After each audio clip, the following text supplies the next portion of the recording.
Hello friends, मैं रेखा और आज हम सीखेंगे पुरानी ब्लाउज से नाप लेकर ब्लाउज की कटिंग करना। हमारा ब्लाउज 38 साइज का रहेगा। अगर आप इस वीडियो को पूरा देखते हैं तो आप किसी भी साइज के ब्लाउज से नाप लेकर अपने लिए ब्लाउज बना सकते हैं। तो देखिए, जिससे हम नाप लेंगे वो वाला ब्लाउज हमने लिया है। आपको जो भी अच्छी फिटिंग वाला ब्लाउज है आपको वो वाला ब्लाउज ले लेना है। आपको ना अपने ब्लाउज को अच्छे से सेट करके रख लेना है। अगर उसमें सल है तो क्रेस लगा लीजिए। उसके बाद से हाई हुक को इस तरह से बंद करना है, साइड में हटा देना है। ये हमारा मेन कपड़ा और अस्तर हमने लिया है और पहले हम अपने अस्तर पर कटिंग करेंगे। इसे हम खोलेंगे और डबल फोल्डिंग में रख लेना है, यानी अस्तर को फैला कर रखते हैं। तो अस्तर की फोल्डिंग वाली साइड आपको अपनी साइड रखनी है, खुली वाली बाहर की साइड। अब हम ये ब्लाउज लिए हैं। ब्लाउज की लंबाई लेंगे सबसे पहले।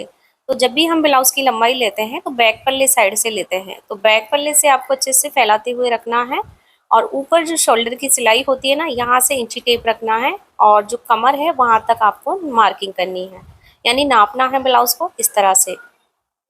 देखिए, इस तरह से 20 शोल्डर से नापेंगे तो हमारा जो परफेक्ट लंबाई निकल रही है ना 14 इंच है। तो 14 इंच तो हमारी तैयार लंबाई है। आपकी जितनी तैयार लंबाई ब्लाउज से निकल रही है उसमें 1 इंच आपको मार्जिन लेना है। तो आप सबसे पहले मार्जिन ले लीजिएगा कमर में इस तरह से। 1 इंच मार्जिन चाहिएगा, हाफ इंच कमर में जाएगा, हाफ इंच शोल्डर जॉइंट में। हमने लाइन को सीधा कर दिया है 1 इंच लेते हुए। अब देखिए, जो हमारी लंबाई थी 14 इंच, तो हम फिक्स 14 इंच पर मार्किंग कर लेंगे। आपको अपने ब्लाउज की लंबाई पर ध्यान देना है। ये हमारी लंबाई थी। अब हमें मार्जिन नहीं चाहिए, फिक्स चाहिए, ठीक है। जहाँ पर भी 14 इंच आया है मैंने वहाँ से लाइन को सीधा किया है। इसके बाद से हम शोल्डर लेंगे। तो शोल्डर के लिए आपको ब्लाउज के कोई कंधे वगैरह नापने की जरूरत नहीं है। शोल्डर हम हमेशा गले के अकॉर्डिंग लेते हैं। तो आपको अपना ब्लाउज का जो गला है ना वो नाप लेना है। इस तरह से शोल्डर से इंची टेप रखना है और बीच पर इस तरह से तिरछे में नापेंगे। तो 7.5 इंच हमारा गला है, यानी नॉर्मल गला है। हमारा नॉर्मल गला है। अगर आपका बड़ा गला है, यानी 8 इंच से बड़ा गला होता है ना, वो डीप में आता है, तो आपको 5.5 इंच शोल्डर लेने हैं। अगर नॉर्मल है यानी 8 इंच से छोटा गला है तो 6.25 इंच लेने हैं, ठीक है।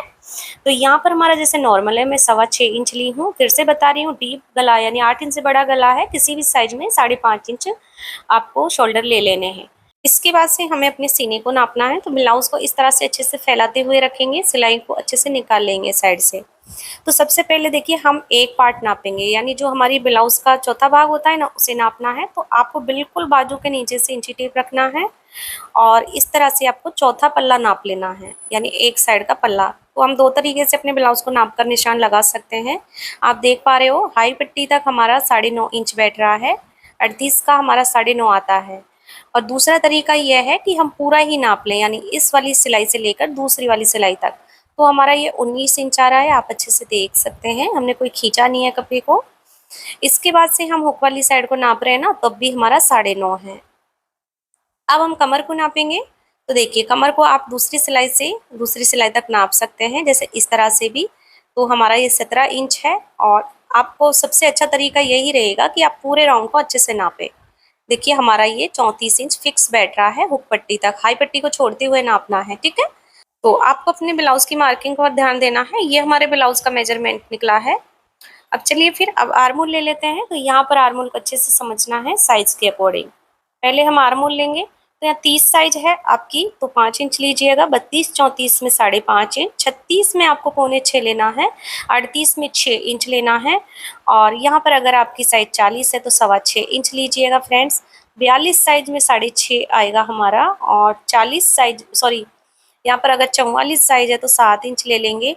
और यहाँ पर 46 साइज में 7.5 आएगा। इसी तरह से हमारा थोड़ा थोड़ा यानी 2-2 पॉइंट बढ़ते जाएंगे, ठीक है। आपकी जो साइज है आप अपनी साइज के अकॉर्डिंग आर्मोल रख लीजिएगा। सभी साइज के लिए हम बता दिए हैं। अब हमारी साइज है 38, तो 38 में हमने बताया है 6 इंच। तो मैं यहाँ पर 6 इंच ली हूँ। 6 इंच में एक लाइन को बढ़ाया है मैंने। आप कम ज़्यादा कर सकते हैं एक लाइन को।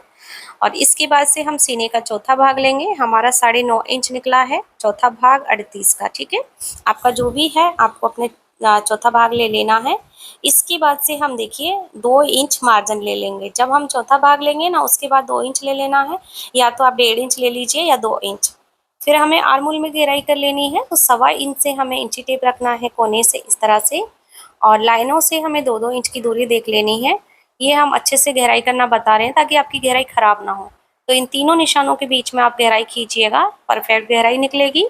इसके बाद से हम कमर लेंगे। हमारी कमर है 34, 34 का आएगा 8.5 इंच। कमर में बैक टक्स के लिए 1 इंच हम बढ़ाकर लेंगे, 2 इंच मार्जिन।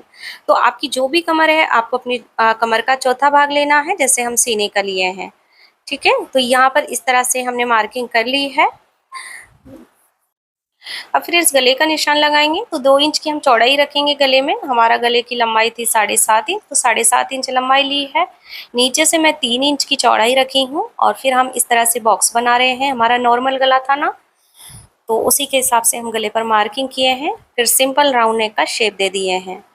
अब हमें टक्स की चौड़ाई रखनी है, तो बंद वाली साइड से 4.5 इंच दूरी रखेंगे। लंबाई मैं यहाँ पर 5.5 इंच ले रही हूँ और इस तरह से हम सीधी कर लिए हैं लाइन को। और जो हम टक्स के लिए बैक के लिए लिए थे ना अभी साइड में, उसे हम यहाँ पर प्लस करेंगे। हाफ इंच लेंगे दोनों ही साइड से और फिर हम इस तरह से मिला देंगे ऊपर की साइड। मार्किंग फ्रेंड्स कंप्लीट हो गई है। मैं एक बार फिर से समझा देती हूँ। आपका जो भी ब्लाउज का चौथा भाग है ना, वो ले लेना है आपको, और बस हमें आर्म होल साइज के अकॉर्डिंग लेनी है। बाकी सेम ही तरीका रहेगा मार्किंग करने का।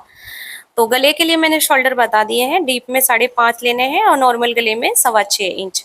मैंने कटिंग कर ली है बैक पल्ले की। और अब क्या करेंगे, हम खुली वाली साइड को अपनी साइड पलटेंगे। फिर हमें दोनों पल्ले बराबर रख लेने हैं और हाफ इंच से एक सीधी लाइन बनाएंगे। यानी हाफ इंच को छोड़ते हुए मैं एक मार्किंग कर रही हूँ, जो कि हाई हुक के लिए लिया है हमने। अब हमें बैक पल्ला लेना है और बैक पल्ले को देखिए इस तरह से जो लाइन हम बनाए हैं ना, उसे छोड़ते हुए रखना है इस टाइप से। तो यहाँ पर हम फिर क्या करेंगे, कॉपी कर लेंगे। जैसे आर्म होल और हमारा शोल्डर साइड दोनों की ही कॉपी करेंगे ऊपर की साइड से। अब फिर जो फ्रंट पल्ला होता है हमारा कम पड़ता है, जब भी हमारा तैयार होता है ना, 4 टक्स में रहता है, तो साइड से ना कम पड़ जाता है जब फिटिंग लगाते हैं। तो आपको करना क्या है, हाफ या पौना इंच बढ़ा लेना है साइड में और फिर लाइन को सीधा कर देना है और हमारी आर्म होल भी थोड़ी बढ़ जाएगी इस तरह से। इसके बाद से हम लंबाई में बढ़ा कर लेते हैं। जैसे कि अगर बेल्ट वाला नहीं होता है ब्लाउज तो 1 इंच लेते हैं और बेल्ट वाले के लिए हमें 2 इंच बढ़ा कर लेना होता है। तो मैं यहाँ देखिए 2 इंच बढ़ा ली हूँ बैक पल्ले के अलावा और फिर लाइनों को हम मिला लिए हैं इस तरह से। अब हमें बैक पल्ला हटा लेना है। जो बैक पल्ले पर हमारा फिटिंग वाला निशान था उसे डार्क कर लेंगे और जो हमारे आर्म होल का निशान थे ना, यानी लाइन थी दोनों साइड, उन्हें भी हम सीधा करेंगे इस टाइप से। अभी हमें करना क्या है, फ्रंट के लिए गहराई कर लेनी है आर्म होल में। तो जैसे बैक की हम 1.25 इंच से करते हैं, फ्रंट की हमें हाफ इंच से करनी है। यानी कोने से हमें हाफ इंच की दूरी रखनी है। और जो ये मार्किंग है ना हमारी, यहाँ से इसे उठाकर हम फ्रंट तक मिला देंगे इस टाइप से। और फिर यहाँ से उठाकर आर्म होल सॉरी शोल्डर पर मिला देंगे ऊपर की साइड। लाइन के अंदर से ही गहराई होनी चाहिए इस टाइप से। आपकी गहराई अच्छे से हो जाएगी अगर इस तरह से करते हैं। फिर हमें गले के लिए मार्किंग करनी है। 2 इंच की मैं चौड़ाई रख रही हूँ और लंबाई हम कितना रखेंगे, 6.5 इंच, क्योंकि हमारा आगे का गला 6.5 इंच है। एक बार नाप लेते हैं। ये देखिए शोल्डर से रख रहे हैं और 6.5 इंच बैठ रहा है बीच पर। तो इस तरह से आप नापते हैं गले को, तो आपका गला अच्छे से नापने में आएगा। जो भी गला है ना उसका परफेक्ट मार्किंग निकलेगा। नीचे से 3 इंच ली हूँ और फिर यहाँ पर हम गहराई कर देंगे। लाइन को छोड़ते हुए मार्किंग की है मैंने। राउंड नेक का शेप ही दी है हम इस तरह से। अब इसके बाद से फ्रेंड्स हमें बेल्ट को अलग करना है। तो बेल्ट अलग करने का बहुत अच्छा तरीका है, आप शोल्डर से इंची टेप रखिए 13.5 इंच नीचे। आपकी बेल्ट कभी भी ना ही नीचे जाएगी और ना ही आपकी बेल्ट ऊपर की ओर चढ़ेगी, एकदम फिक्स डायरेक्शन में ये सेट हो जाएगी। तो हम 13.5 इंच लिए हैं नीचे की साइड और लाइन को सीधा कर देंगे। अब हमें बेल्ट में शेप देना है। तो गले वाली साइड की तरफ से हम 1 इंच ऊपर मार्किंग करेंगे और बाहर की साइड से हमें हाफ इंच ऊपर मार्किंग करना है। फिर हम बेल्ट को शेप देंगे। तो 4 इंच की दूरी रख रही हूँ। अगर 36 से बड़ी साइज है ना तो 4 इंच लेना है और 36 से छोटी साइज है तो 3.5 इंच लेना है। ठीक है, फिर इस तरह से हम शेप दे देंगे बेल्ट में। बाहर की साइड भी उठा देंगे निशान को। तो ये हमारा अच्छे से बेल्ट शेप रेडी हो जाएगा। इसके बाद से हमें टक्स लेना है। तो जहाँ पर हमारा बेल्ट डाउन होता है वहीं टक्स आता है। तो टक्स की लंबाई हमारी 2.5 इंच की रहती है हर एक साइज में। जो भी साइज आपका निकल रहा है ना, आप सभी साइज में 2.5 इंच लीजिएगा। फिर इसकी चौड़ाई ले लेनी है हमें 2 इंच, यानी सेंटर से 1-1 इंच लेंगे तो 2 इंच हो जाएगा। इससे कम ना ले, नहीं तो आपका पफ नहीं बनेगा, फिटिंग अच्छी नहीं आती है अगर हम टक्स को सही से नहीं लेते हैं। इसके बाद गले वाली साइड का टक्स निकालेंगे। बेल्ट के ऊपर गले के नीचे जितना भी मार्जिन बचा है इसका सेंटर निकालेंगे और फिर हमें यहाँ पर 3.5 इंच की चौड़ाई रख लेनी है। तो देखिए अगर आप यहाँ नॉर्मल साइज में यानी 36 से छोटी साइज में जैसे टक्स नीचे का लिए हो 3.5 से लोगे ना, तो इसे 3 इंच पर लीजिएगा। अभी हम 3.5 लिए हैं क्योंकि वो 4 इंच की दूरी से डाउन हुआ है। ठीक है, तो इसकी चौड़ाई आपको 1/2 इंच लेनी है टोटल। और फिर हमें साइड वाला टक्स निकालना है। नीचे से हम तिरछे में रखेंगे 2.5 इंच की दूरी से, यानी आपको हल्का सा तिरछा 2.5 इंच लेना है। इसके बाद बाहर से भी आप 2.5 इंच लीजिएगा और फिर दोनों पॉइंटों को मिला लीजिएगा। बेल्ट से ऊपर लिया है हमने 2.5 इंच जो शेप दिया है ना उसके ऊपर से। फिर इसकी चौड़ाई लेनी है, तो चौड़ाई फ्रेंड्स यहाँ पर 1 इंच आएगी। सेंटर से आपको हाफ इंच लेना है, तो आपकी ना 1 इंच का ये टक्स रेडी हो जाएगा। इसके बाद हम देखिए 2.25 इंच से हल्का सा इस तरह से शेप देंगे, देखिए ऐसे। और आपको 2.25 इंच देख लेना है, जहाँ भी 2.25 इंच आएगा पॉइंट ले लीजिए और अपनी आर्म होल में एकदम सीधा मिला लीजिए।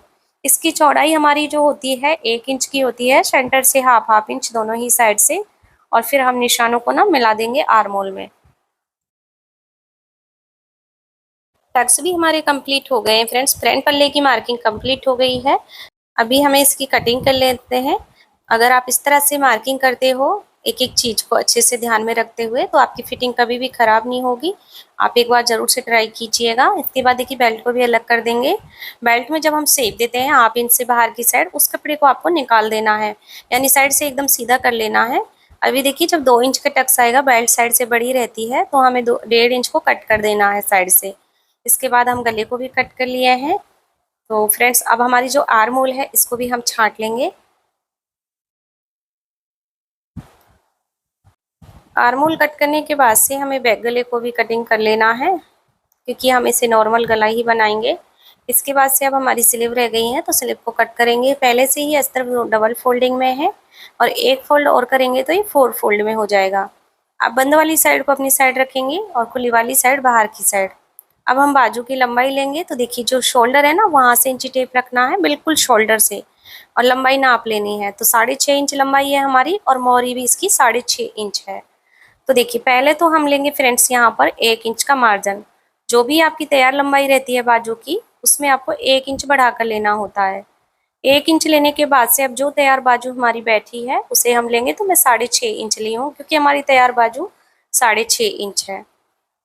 इसके बाद से हम डाउन करने के लिए लेंगे, तो 3.5 इंच पर हमारी 7 इंच से बड़ी बाजू डाउन होती है। 3.5 इंच नीचे मैं मार्किंग की हूँ। अभी हमें करना क्या है, यहाँ पर गोलाई चाहिए परफेक्ट, यहाँ पर अपने साइज के अकॉर्डिंग। तो जिस साइज के लिए आप ब्लाउज बाजू कट कर रहे हैं ना, उसका बैक पल्ला लीजिएगा और उसकी आर्मोल नाप लीजिएगा। यहाँ पर हमारी आर्मोल 9 इंच बैठ रही है। ठीक है, ऐसे गहराई करते हुए नापेंगे तो हमारी परफेक्ट गोलाई निकल जाएगी। अब देखिए ऊपर वाले निशान से डाउन वाले निशान पर हमें देखिए ऐसे 9 इंच लेना है। नीचे से ना लीजिए, ऊपर वाले से लीजिएगा 9 इंच पर। और जितना आपने मार्जिन ब्लाउज में प्लस किया है उतना आप मार्जिन ले लीजिएगा। तो हम 2 इंच लिए थे, अब 6.5 इंच हम मोहरी ले रहे हैं जो कि हमारे ब्लाउज की है। आपके जो भी ब्लाउज की मोहरी गोलाई है आपको उस हिसाब से लेना है, बस मार्जिन उतना प्लस कीजिएगा जितना आपने ब्लाउज में लिया है। लाइनों को सीधा कर लिया है, अब हमें 2 इंच छोड़ना है एकदम स्ट्रेट में। और फिर यहाँ पर देखिए इस तरह से लाइन सीधा करेंगे। लाइन का हमें सेंटर मार्क निकालना है। एक बार हम ऊपर की साइड से लेंगे और फिर हम नीचे की साइड गहराई कर देंगे। और फिर हमें देखिए 1.5 इंच छोड़ते हुए ना इस तरह से शेप देना है पत्ती का, तो ये हमारा फ्रंट के लिए गहराई हो जाएगा। मार्किंग कंप्लीट हो गई है, बाजू पर भी कट कर लेना है हमें। सेंटर पॉइंट पर मार्किंग करेंगे, अब बाजू को खोल लेना है और यहाँ पर आपको अपनी बाजू की गहराई को कट कर लेना है। मैं हमेशा बाद में कटिंग करती हूँ जब जोड़ने जाती हूँ। अस्तर पर पूरी कटिंग हो गई है। अब हम इसे देखिए मेन कपड़े पर रखते हुए कट कर लेंगे। फोल्डिंग से मेन कपड़ा रखी हूँ और थोड़ा थोड़ा मार्जिन छोड़ते हुए ना हम बैक पल्ले को कट कर लिए हैं, क्योंकि हमारा बैक पल्ला फोल्डिंग से था। फिर हम फ्रंट पल्ले को भी जमा लिए हैं, यहाँ पर फ्रंट को भी कट कर लिए हैं। नीचे हमारा बाजू है, बाजू में जॉइंट आएगा, जो भी टुकड़े बचे हैं साइड से इन्हें ले लेंगे और साइड में हम जोड़ लेंगे। तो देखिए फ्रेंड्स पूरी कटिंग हो गई है। उम्मीद करती हूँ समझाने का तरीका पसंद आया होगा। वीडियो अच्छी लगी तो लाइक शेयर करना बिल्कुल मत भूलिएगा। अभी तक आप लोगों ने हमारे चैनल को सब्सक्राइब नहीं किया तो प्लीज़ चैनल को सब्सक्राइब कर लीजिएगा। ये फ्रेंड्स इसकी फाइनल फिटिंग है, आप इसका फिटिंग देख सकते हैं, बहुत प्यारी फिटिंग आई है। इसकी फुल फिटिंग वीडियो मैंने चैनल पर अपलोड कर रखी है।